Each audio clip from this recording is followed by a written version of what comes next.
लगातार बातचीत होती रही है और जब पंजाब में आंदोलन चल रहा था उस समय भी हुई है, दिल्ली आने के बाद हुई ऐसा नहीं है। बातचीत में किसानों की शंकाएं क्या है वो ढूंढने का भी भरपूर प्रयास किया गया। उनसे लगातार कहा गया कि भाई अपन एक एक मुद्दे पर चर्चा करें और नरेंद्र सिंह जी तोमर ने इस विषय में विस्तार से बताया भी है राज्यसभा में। तो क्लोज बाय क्लोज चर्चा करने के लिए भी कहा और हम मानते हैं कि अगर इसमें कोई कमी हो और सचमुच में किसान का नुकसान करते उसमें बदल करने में क्या जाता है जी। ये देश देशवासियों के लिए है, अगर कोई निर्णय करते हैं तो किसानों के लिए है। लेकिन हम इंतजार करते हैं, अभी भी हम इंतजार करते हैं कि वो अगर कोई चीज स्पेसिफिक बताते हैं और अगर वो कन्विंसिंग है तो हमें कोई संकोच नहीं है। माननीय अध्यक्ष जी, ऑर्डिनेंस के बाद और पार्लियामेंट में कानून बनने के बाद किसी भी किसान से मैं पूछना चाहता हूं कि पहले जो हक उनके पास थे, जो व्यवस्थाएं उनके पास थी, उसमें से कुछ भी इस नए कानून ने छीन लिया है क्या? इसकी चर्चा, उसका जवाब कोई देता नहीं है। सब कुछ वैसा का वैसा वो है पुराना। क्या हुआ है? एक अतिरिक्त विकल्प व्यवस्था मिली है, वो भी क्या कंपलसरी है? किसी कानून का विरोध तो तब मायना रखता है कि जब वो कंपलसरी हो। ये तो ऑप्शनल है। आपको मर्जी पड़े यहां जाना है जाइए, आपको मर्जी पड़े वहां नहीं जाना है वहां जाइए, जहां ज्यादा फायदा हो वहां किसान चला जाए, ये व्यवस्था की गई है। पुरानी मंडियों पर भी कोई पाबंदी नहीं है। इतना ही नहीं, इस बजट में इन मंडियों को आधुनिक बनाने के लिए, उनके इंफ्रास्ट्रक्चर को सुधारने के लिए और बजट की व्यवस्था की गई है। मैं हैरान हूं, पहली बार एक नया तर्क आया इस सदन में कि भाई हमने मांगा नहीं था तो दिया क्यों? हमने मांगा नहीं तो दिया क्यों? पहली बात है कि लेना न लेना आपकी मर्जी है, किसी ने किसी के गले मड़ा नहीं है, ऑप्शनल है, एक व्यवस्था है और देश बहुत बड़ा है। हिंदुस्तान के कुछ कोनों में इसका लाभ होगा, हो सकता है किसी एक आध कोने में न भी हो, लेकिन ये कंपलसरी नहीं है। और इसलिए मांगा और दिए का मतलब नहीं होता है। लेकिन मैं फिर भी कहना चाहता हूं, इस देश में माननीय अध्यक्ष जी, दहेज का कानून, दहेज के खिलाफ कानून बने, ये इस देश में कभी किसी ने मांग नहीं की थी, फिर भी देश की प्रगति के लिए कानून बना था। माननीय अध्यक्ष जी, ट्रिपल तलाक, इसके खिलाफ कानून बने, ये किसी ने मांग नहीं की थी, लेकिन प्रगतिशील समाज के लिए आवश्यक है, इसलिए कानून हमने बनाया है। हमारे यहां बाल विवाह पर रोक, किसी ने मांग नहीं की थी कानून बनाओ, फिर भी कानून बने थे, क्योंकि प्रगतिशील समाज के लिए आवश्यक होता है।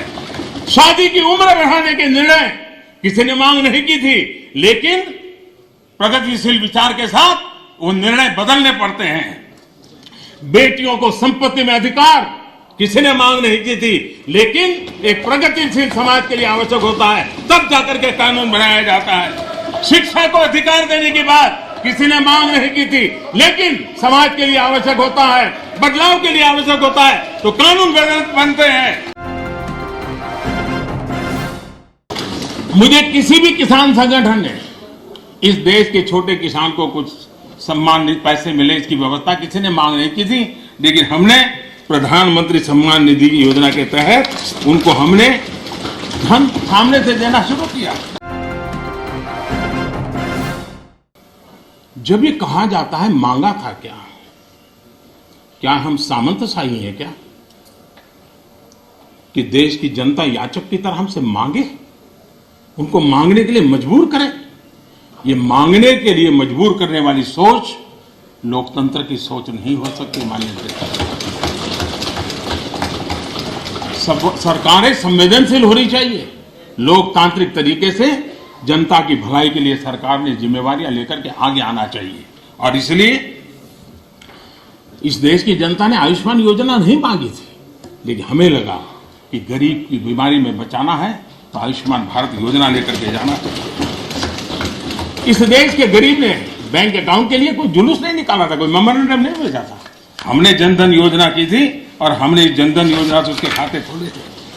किसी ने भी स्वच्छ भारत की मांग किसने की थी, लेकिन देश ने के सामने स्वच्छ भारत लेकर के गए, मामला चल पड़ा। कहां लोगों ने कहा था मेरे घर में शौचालय बनाओ, किसी ने मांगा नहीं था, लेकिन हमने 10 करोड़ घरों में शौचालय बनाने का काम किया। मांगा जाए तभी सरकार काम करे, वो वक्त चला गया। ये लोकतंत्र है, ये सामंतशाही नहीं है। अरे दादा वही मैं कह रहा हूं, जो नहीं चाहता है वो उसका उपयोग ना करे, उसके बाद पुरानी व्यवस्था है। यही आप बुद्धिमान लोगों को इतना ही छोटा मुझे समझाना है कि उसको नहीं चाहिए तो पुरानी व्यवस्था है, पुरानी व्यवस्था चली नहीं गई है। राज्यसभा के अंदर मैंने विस्तार से छोटे किसानों के संबंध में बात कही है और देश का 80-85% के वर्ग, इसको हम उपेक्षित रख करके देश का भला नहीं कर सकते। हमने उसके लिए कुछ सोचना ही होगा और बड़ी नक्करता के साथ हमने सोचना होगा। और मैंने गिन करके बताया है कि छोटे किसानों की कैसी उपेक्षा हुई है, किसानों के नाम पे हुई है। उसमें एक बदलाव बहुत जरूरी है और आपको भी, ये छोटा किसान जाग जाएगा तो जवाब आपको भी देना पड़ेगा, ये मैं पूरी तरह समझता हूं। अब दुर्भाग्य है कि हमारे देश में खेती में निवेश जो होना चाहिए वो नहीं हो रहा है। सरकार उतना कर नहीं पा रही है, राज्य सरकारें भी नहीं कर पा रही है और किसान खुद भी नहीं कर पा रहा है। जो कुछ भी उसको निकलता है बच्चों को पालने में और पेट भरने में उसका चला जाता है और इसलिए निवेश की बहुत बड़ी आवश्यकता है।